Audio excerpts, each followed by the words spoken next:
காவிரி, சிறுவாணி ஆகிய நதி ஆதாரங்களை தமிழக அரசு முறையாக கையாண்டு வருவதாக மதிமுக பொதுச்செயலாளர் வைகோ பாராட்டு தெரிவித்துள்ளார்.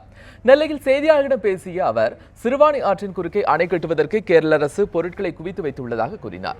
இங்கு அணை கட்டப்பட்டால் தமிழகத்தின் குடிநீர் பற்றாக்குறை ஏற்படும் என்றும் விவசாயம் பாதிக்கப்படும் என்றும் வைகோ தெரிவித்தார்.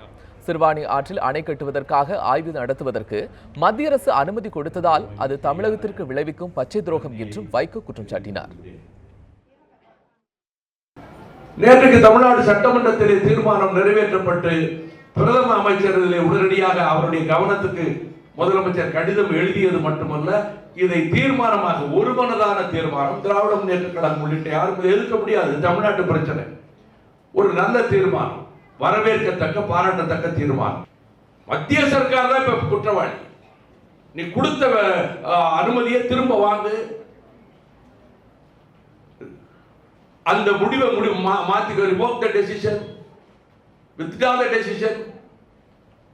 எக்ஸ்பர்ட் அப்ரைசல் கமிட்டி எங்க இருந்து வானத்தில் தான் குத்தி சுப்ரீம் கோர்ட்டை போட்டிருக்கு. போராட்டம் என்பது கேரள அரசை கண்டித்தும் அதை விட நமக்கு வஞ்சகம் செய்த மத்திய அரசை கண்டித்தும் தான் நம்முடைய போராட்டங்கள். நல்ல அருமையான போராட்டங்கள் நடத்திக்கிட்டு இருக்கிறோம்.